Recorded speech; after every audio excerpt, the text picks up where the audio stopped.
मेरे प्यारे बच्चों, आप सभी का स्वागत है आपके अपने यूट्यूब चैनल ट्रिकी नंबर 1 में।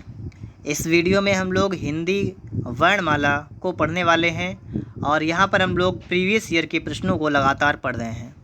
इससे पहले हम लोगों ने 150 प्रश्न पढ़ लिए हैं और आज हम लोग प्रश्न नंबर 151 से इसको पढ़ेंगे और आज आपका वर्णमाला फिनिश हो जाएगा।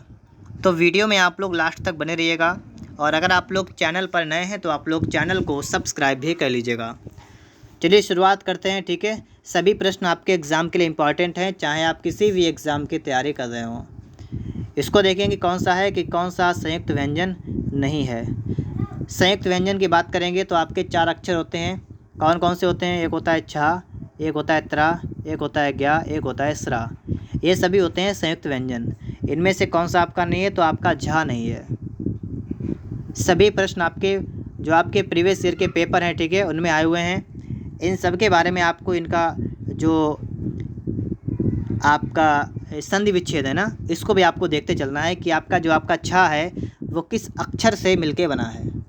इसके बारे में भी आपको समझ लेना है। लास्ट वीडियो है वर्णमाला के, इसके बाद हम अगला चैप्टर शुरू करेंगे। सभी एग्ज़ाम के लिए इम्पोर्टेंट है। यहाँ पर आप लोग देखेंगे क्या लिखा हुआ है, कौन सा टा वर्ग में नहीं है। तो देखिए टा, ठा, डा, ढा भी है, अड़ा भी है, ठीक है, धा नहीं है। इसके बाद आगे देखेंगे, ये जो आपके 25 होते हैं इन्हें हम कहते हैं स्पर्श व्यंजन। इसको भी आप लोग याद करते चलिएगा, ठीक है। स्पर्श व्यंजन की बात करेंगे तो कितने होते हैं? 25 होते हैं, आप सभी के सामने लिखे हुए हैं। इन्हें स्पर्श व्यंजन कहते हैं। अगला प्रश्न आपका क्या है यहाँ पर? अगला प्रश्न है आपका कि ये आपका छा होता है, इसका क्रम किस वर्ण के बाद आता है? इसका क्रम किस वर्ण के बाद आता है? तो इसके बाद में आता है, ये हा के बाद आता है, ठीक है। यहाँ पर आपका सी हो जाएगा, ठीक है। हा आपका यहाँ पर बिल्कुल सही हो जाएगा, क्योंकि आपको पता है कहते हैं हा हल, फिर कहते हैं छा क्षत्रिय, त्रा त्रिशूल, अज्ञा ज्ञानी, इस तरीके से कहते हैं ना हम लोग। तो हा के बाद आता है, तो यही पूछा गया था आपसे, तो आपका यहाँ पर हो जाएगा हा। 1 मिनट रुकिएगा, ठीक है। सही से समझ नहीं पाए इसे। यहाँ पर देखिए क्या कहा गया है। इन्होंने कहा है छा का क्रम किस वर्ण के बाद आता है। तो अगर हम छा की बात करते हैं तो इसका विच्छेद कर लिया तो का और शा से मिलके बनता है। यहाँ पर आप लोग देखिएगा 153, हिंदी शब्दकोश में छा का क्रम किस वर्ण के बाद आता है। तो इसकी बात करेंगे तो ये किससे मिलके बनता है? ये बनता है आपका का और शा से मिलके बनता है। तो ये जो आपका आता है वो आपका का के बाद हो जाएगा, ठीक है। आपका यहाँ पर डी बन जाएगा। ऐसे आप लोग समझेंगे, ठीक है। समझ गए आप लोग यहाँ तक? आगे देखिएगा, इसके बाद में 154 नंबर आपका यहाँ पर है। क्या कह रहा है? हिंदी शब्दकोश में सबसे पहले कौन आया? सबसे पहले कौन आया? तो यहाँ पर आप लोग देखेंगे इसका आपका हो जाएगा वृक्ष, ठीक है। आपका बी ऑप्शन यहाँ पर बिल्कुल करेक्ट होगा। यहाँ पर देखिएगा, ये समझिएगा, ठीक है। यहाँ पर कहा गया है कि शब्दों का शब्दकोश के अनुसार क्रम किस प्रकार होगा। पहले ऋक्ष आएगा, फिर ऋग्वेद, फिर ऋड और उसके बाद ऋडु, ठीक है। और यहाँ पर आपको बताया गया है कि इस तरीके से, जैसे कि ऋणा के बाद पहले क्या आता है? पहले का आता है, फिर उसके बाद में गा आता है, फिर ये आता है और इसके बाद में देखेंगे तो ओ और ओ। तो ये क्रम से आपको दे रखा है, जैसे अल्फ़ाबेट में होता है ABCD, इसी प्रकार से आपसे पूछा गया है। यहाँ पर आपसे क्या कहा गया है? कौन सा शब्द पहले आएगा? तो यहाँ पर आएगा आँख, ठीक है। क्या आएगा? आँख। और यहाँ पर आप लोग देख लीजिएगा, इस तरीके से आपको देखना है, जैसे आ आएगा पहले, फिर आधा खा और मतलब खा में हलन तो आ बन जाएगा। यहाँ पर बाद में क्या आता है? चा बाद में आता है, तो नंबर पहले ये आ गया, फिर ये आ गया। और इसमें आप देखेंगे तो बड़ा आ पहले आ आता है, उसके बाद में आ को रखा जाता है, तो इसलिए नंबर 3 पे आ गया और ये 4 पे आ गया। तो इस तरीके से आपको समझना है, समझ लीजिएगा, ठीक है। इसे आगे देखिए, अयोगवाह। हिंदी में अयोगवाह कितने होते हैं? 2 होते हैं। कौन कौन से होते हैं? एक होता है अंग, एक होता है आहा। तो आपके 2 हो जाएंगे यहाँ पर। यहाँ पर देखिए ये कहा गया अनुस्वार। अंग होता है अनुस्वार और विसर्ग होता है आहा। ये दोनों होते हैं अयोगवाह, अनुस्वार और विसर्ग। इसमें क्या कहा गया है कि अगला प्रश्न क्या आपका है यहाँ पर कि जिन ध्वनियों की गणना ना स्वर में की जाती है और ना व्यंजन में की जाती है उन्हें कहते हैं अयोगवाह। अंग आह होते हैं अयोगवाह, ठीक है, ये होते हैं। अयोगवाह में क्या आता है, अनुस्वार आता है और क्या आता है, विसर्ग आते हैं।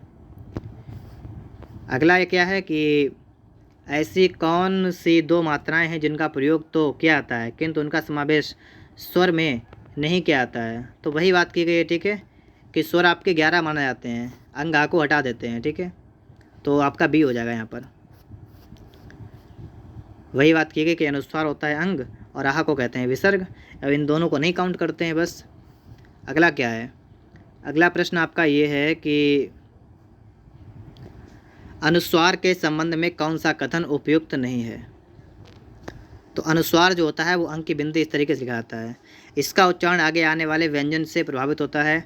अनुस्वार नासिक के व्यंजन होता है, इसे इस तरीके से दिखा जाता है और इसे इस तरीके से, ये आपका हो जाएगा, ठीक है, डी वाला हो जाएगा कि नहीं ये उपयुक्त नहीं है, ठीक है, डी वाला।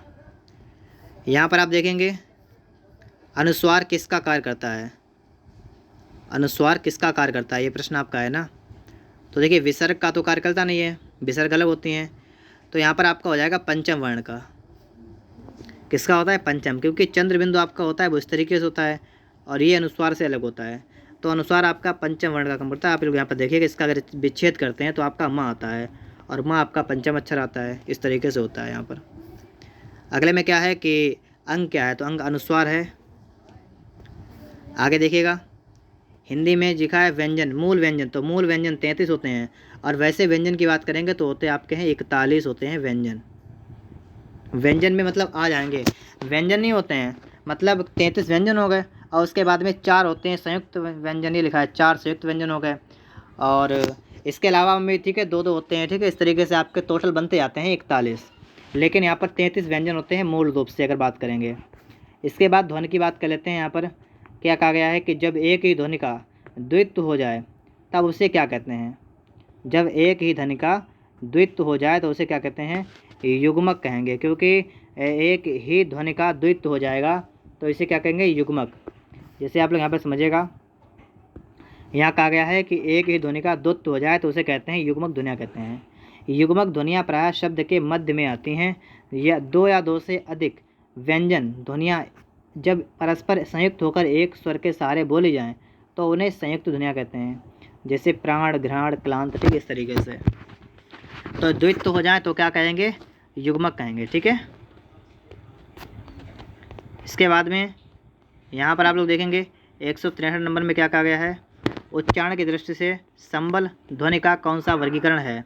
तो संबल की बात की गई है, तो इसका आप कौन सा बताएंगे, ये आपका है संबल में संप्रक्त ध्वनि है। कैसे कहा गया है, जब एक ध्वनि 2 व्यंजनों से संयुक्त हो जाए तब वह संप्रक्त ध्वनि होती है, जैसे सा और बा, ध्वनियों के बीच में माँ आ गया है, ये आपको समझा गया यहाँ पर है, तो ये संप्रक्त ध्वनि होगी। फिलहाल ये जो ध्वनियाँ वाला होता है ना, ये इतना इंपॉर्टेंट आपको नहीं मिलेगा, ठीक है, सब कहीं ये नहीं मिलेगा आपको, लेकिन आपके सामने आ रहा है तो आप इसको देख लीजिएगा, ठीक है, बस थोड़े प्रश्न हैं तो देख लीजिएगा। यहाँ पर आपसे क्या कहा गया है, ये प्रश्न देखिए, ठीक है, यहाँ पर कौन सा ध्वनियों की दृष्टि से विशेषताओं में से कौन सा अशुद्ध है।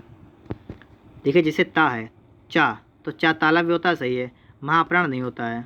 खा कंठ होता है, सही है, महाप्राण नहीं होता है। एक मिनट, खा महाप्राण में आता आपका है 2, 4 और खा नंबर 2 पर होता है, तो आपका बी हो जाएगा अशुद्ध। एक मिनट, बी वाला आपका शुद्ध है, ठीक है, बी वाला आपका शुद्ध है। इसके बाद में हम आगे देखेंगे, ये लिखा ता, तो ता वाला दंत ये भी सही है और अल्प ये भी सही है, और माँ वाला ओष्ठ सकोश ये सही है। देखिए ये 3 सही हैं, ठीक है, शुद्ध हैं, लेकिन आपका जो पहला वाला है ना, ये आपका अशुद्ध हो जाएगा। यहाँ पर आप लोग देखेंगे हिंदी में ध्वनियाँ कितने प्रकार की होती हैं, देख लेते हैं इसे। 2 प्रकार की होती हैं, एक होता है स्वर, एक होता है व्यंजन, स्वर और व्यंजन। आगे देखिएगा यहाँ पर क्या कहा गया है कि कौन सी देवनागरी लिपि की वर्ण ध्वनि नहीं है। तो देवनागरी में आपकी ग्रीवा ध्वनि होती है। अभी आप लोग पढ़ रहे हैं ना कि कहीं पर आपका मूर्धन्य हो रहा है, कहीं पर आपका दंतोष्ठ हो रहा है, कहीं पर आपका कंठ हो रहा है, क्या आपका ग्रीवा हुआ, नहीं हुआ ना, तो आपके ये 3 हो जाएंगे। आपका ए वाला जो है ये ध्वनि नहीं होती है। इसके बाद में क्या है, वर्ण संबंधी अन्य महत्वपूर्ण प्रश्न, जैसे उन्होंने कहा कक्षा शब्द का शुद्ध उच्चारण क्या है। तो यहाँ पर अगर हम शुद्ध उच्चारण की बात करेंगे यहाँ पर, ठीक है, तो देखिएगा ये आपका छा होता है ना, ये बनता है का और शा से, ठीक है। तो इसकी जगह पर ये लिखा हो तो ये आपका यहाँ पर रखा है, तो ये वाला आपका सी वाला सही होगा। कहने का मतलब ये है, ठीक है। ये यहाँ पर देखिए आपको मिल गया यहाँ पर ना। आगे देखिएगा यहाँ पर क्या है कि नासिक के व्यंजन कौन सा है। नासिक का मतलब जो 5 नंबर पर आता हो, आपका बी वाला हो जाएगा।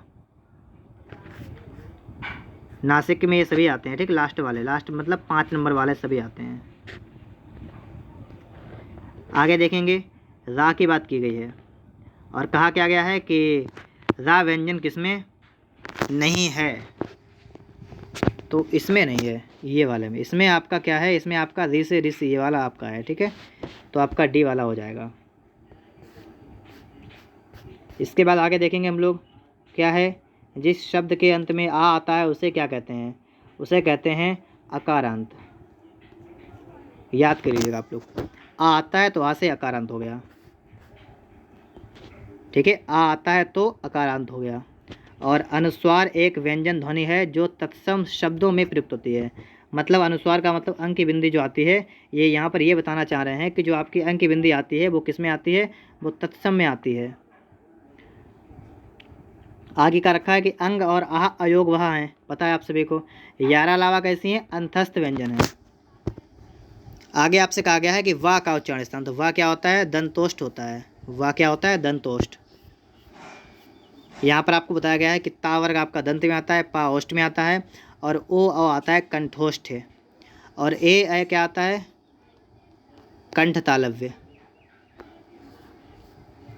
यहाँ पर आपसे कहा गया है कि कौन सा अशुद्ध है। 2 महाप्राण व्यंजनों का उच्चारण एक साथ हो सकता है। 2 महाप्राण कौन कौन से लेने हैं, जैसे का खा लेना है और गा घा लेना है, ठीक है। और इन्होंने कहा है 2 महाप्राण व्यंजनों का उच्चारण एक साथ हो सकता है, अशुद्ध पूछा गया है। अगला है हिंदी में ज्ञा का उच्चारण परंपरा से भिन्न हो गया है। आगे एक छा जो होता है वो संयुक्त व्यंजन है, ये तो सही है। विसर्ग कंठ है, ये भी सही है, ये दोनों तो सही हैं। और 2 ऊपर देखिए हिंदी में ज्ञा का उच्चारण जो है परंपरा से भिन्न हो गया है। चलिए इसका उत्तर देखते हैं सीधे, क्या कहा गया है। अशुद्ध कथन कौन सा है कि 2 महाप्राण व्यंजनों का उच्चारण एक साथ हो सकता है, ये तो आपका अशुद्ध बता दिया गया है, ठीक है। अन्य में क्या कहा गया है, अन्य में ये है कि ज्ञा जो होता है वो आपका जा और या के योग से बना है, परंतु इसका उच्चारण इन दोनों से भिन्न होता है। वैसे होना चाहिए ज्ञा, लेकिन कहते हैं ज्ञा, ज्ञा कहते हैं ना, ज्ञा ज्ञानी, इसलिए यहाँ पर जो है आपका परंपरा से अलग ही हो गया है, तो ये भी सही है। छा संयुक्त है, ये भी सही है, ठीक है। और का शा के योग से बनता है, तो यहाँ पर आपका जो पहला वाला था ना वही आपका हो जाएगा। इसके बाद आगे देखेंगे आप लोग, यहाँ पर आप लोग देखिएगा क्या कहा गया है कि निम्नलिखित में से कौन सा उत्तर सही है, तो इसका आपका बी वाला ऑप्शन हो जाएगा, ठीक है। अनुस्वार पूर्ण अनुनासिक ध्वनि है। अनुस्वार आपका इस तरीके से होता है, तो पूर्ण अनुनासिक है, मतलब नाक और मुंह से निकलती है ध्वनि। वर्ग का पंचमाक्षर अनुनासिक होता है, ये भी सही है। अनुनासिक के उच्चारण के दौरान नाक से बहुत कम सांस निकलती है और मुंह से अधिक निकलती है, ये भी सही है। तीनों सही हैं, ठीक है। तो बी आपका हो जाएगा। यहाँ पर देखिएगा अनुनासिक वर्ण कौन सा है, तो आपका माँ हो जाएगा। 5वां अक्षर जो आपका होता है वो होता है अनुनासिक, माँ हो जाएगा यहाँ पर। ये सभी आपके अनुनासिक लिखे हुए हैं, ठीक है, आप यहाँ पर देख सकते हैं। आगे क्या लिखा हुआ है, आगे है द्रग और इसका पूछा गया है वर्ण विच्छेद। तो देखिए पहले दा आएगा फिर दे आएगा, ठीक है, तो हो जाएगा। उसके बाद गा और आ आएगा, तो आपका हो जाएगा द्रग। तो आपका ए वाला ऑप्शन यहाँ पर बिल्कुल करेक्ट ऑप्शन हो जाएगा, ए नंबर। इसके बाद आगे देखते हैं, आगे इसके बाद देखिए क्या लिखा हुआ है। फिर आप लोग यहाँ पर देखेंगे इसमें उद्यान कहा गया है, तो पहले तो आपका ऊ आ जाएगा, फिर आधा दा, तो ऊ आधा दा, ठीक है, ऊ आधा दा और या, ठीक है। और इसके बाद में उद्यान लिखा है ना, तो ये वाला आपका यहाँ पर सी वाला होगा, ठीक है, सी वाला हो जाएगा यहाँ पर। इसमें क्या क्या क्या काकल्य वर्ण कौन सा है, तो इसको देख लेते हैं। काकल्य में कौन सा आता है, तो काकल्य में हा आता है, याद कर लीजिएगा, ठीक है, याद कर लीजिएगा। काकल्य में क्या आता है, हा आता है काकल्य में, तो काकल्य में हा आ जाएगा यहाँ पर। बाकी तो आपको पता ही है। रा का विवरण पूछा गया है। रा मैं आपको बता चुका हूँ थोड़ी देर पहले। देखिए आपका लुंठित की बात करेंगे तो आपका होता है रा होता है लुंठित, ठीक है, रा आपका आ जाएगा लुंठित में। और पार्श्विक की बात करेंगे तो आपका होता है ला होता है पार्श्विक। तो आपका ए वाला ऑप्शन हो जाएगा यहाँ पर। इसके बाद देखिए यहाँ पर इन्होंने बताया भी है कि लुंठित की बात करेंगे तो कौन सा आता है, समझा दिया इन्होंने है। चलिए इसको हटाते हैं एक तरफ। यहाँ पर क्या कहा गया है, निम्नलिखित में से अर्ध स्वर क्या होता है, तो या और वाह ये होते हैं अर्ध स्वर। तो आपका यहाँ पर क्या हो जाएगा, ए वाला हो जाएगा, ठीक है, अर्ध स्वर में आता है या वाह। रा जो होता है वो लुंठित होता है, याद कर लीजिएगा। और ला होता है पार्श्विक, ये भी आपको याद करने वाली चीज़ें होते हैं, ठीक है, रा लुंठित ला पार्श्विक। पा तो होस्ट पता है आपको। यहाँ पर आपसे कहा गया स्पर्श व्यंजन 25 होते हैं। कंठ ध्वनि मतलब का वर्ग वाला। अघोष 1, 2, महाप्राण 2, 4। कॉमन ढूंढिएगा, कॉमन आपको मिल रहा है 2, तो 2 नंबर पर का वर्ग में कौन सा आता है, का वर्ग में 2 नंबर पर आपका खा आता है, तो आपका खा यहाँ पर बन जाएगा, ठीक है। सी वाला आपका यहाँ पर बिल्कुल करेक्ट ऑप्शन हो जाएगा। आगे यहाँ पर देखते हैं हम लोग, ये तो आपको पता है। 181 में आप लोग देखेंगे यहाँ पर क्या कहा गया है, लिखित भाषा में मूल ध्वनियों के लिए जो चिन्ह मान लिए गए हैं तथा जिस रूप में लिखे जाते हैं उन्हें क्या कहते हैं, जो चिन्ह मान लिए गए हैं तो चिन्ह को हम लोग लिपि कहते हैं, ठीक है। तो आपका यहाँ पर बी हो जाएगा लिपि हो जाएगा। और अपनी लिपि कौन सी है, देवनागरी लिपि है, ठीक है। यहाँ पर देखिएगा कौन सा अक्षर पुल्लिंग नहीं है, कौन सा अक्षर पुल्लिंग नहीं है, तो यहाँ पर देखिएगा आपका ई हो जाएगा, ये आपका पुल्लिंग नहीं है, ठीक है। इनके अतिरिक्त ऋण भी आपका स्त्रीलिंग वर्ण होता है, तो इनको आप लोग याद कर लीजिएगा, ठीक है, कि ऋण आपका होता है ई है और ऋण है, ये सभी आपके कैसे हैं, आप सब स्त्रीलिंग शब्द हैं ये। आप यहाँ पर देखेंगे क्या लिखा है, कौन सा शब्द में ऋण की मात्रा का उपयोग हुआ है, तो यहाँ पर देखिए वृष्टि में आपका हुआ है। इसके बाद यहाँ पर क्या कहा गया आपसे है, कौन सा स्वर नहीं है, तो ये आपका ये स्वर नहीं है, ठीक है। यहाँ पर आप लोग देखेंगे क्या कहा गया है, जिन व्यंजन ध्वनि के उच्चारण के समय स्वर तंत्रियों में कंपन होता है, उच्चारण स्थान के आधार पर ध्वनियों के वर्गीकरण का कौन सा स्थान कहते हैं। स्वर यंत्रियों में कंपन होता है, तो कंपन किस में होता है, तो कंपन के लिए आपका हो जाएगा काकल्य, और काकल्य में कौन सा आता है, हा आता है, तो याद कर लीजिएगा, ठीक, काकल्य होता है, इसमें हा आता है, हा।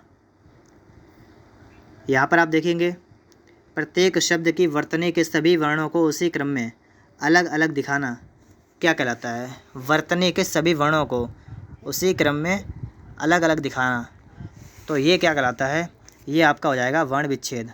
क्या हो जाएगा, वर्ण विच्छेद आपका हो जाएगा। किस शब्द में दीर्घ स्वर नहीं है, इसमें है, इसमें है, इसमें नहीं है, ठीक है। आगे देखिएगा, जीवा के नोक के ऊपर दांतों को पंक्ति के सामने वाले दांत के ऊपरी हिस्से के संपर्क में आकर वायु के प्रवाह को अवरुद्ध करती है, ऐसे उच्चारण स्थान को कहते हैं वर्ष। यहाँ पर आप देख लीजिएगा कि जीवा की नोक जब ऊपर के दांतों की पंक्ति के सामने वाले दांत के ऊपरी हिस्से के संपर्क में आते हैं और प्रवाह को अवरुद्ध करते हैं, तो ऐसे उच्चारण स्थान को वर्ष कहते हैं। जैसे ना, सा, ला ये लिखे हैं आपके, ठीक है, ये आपके सभी होते हैं वर्ष। इसके बाद में आपका है कि अ जो होता है वो ध्वनि का समावेश कहाँ से हुआ है, अंग्रेजी से हुआ है, ठीक है, अ अंग्रेजी से हुआ है, ठीक है। तो बस हमारा जो है यहाँ तक चैप्टर कंप्लीट हो चुका है। वर्णमाला को हम लोगों ने यहाँ पर पढ़ लिया है, कंप्लीट कर लिया अच्छी तरीके से। अगर आप सभी को वीडियो पसंद आया है तो आप लोग वीडियो को लाइक करिएगा, और अगर आप लोग चैनल पर पहली बार आए हैं तो आप लोग चैनल को सब्सक्राइब भी कर लीजिएगा। मिलते हैं नेक्स्ट वीडियो में।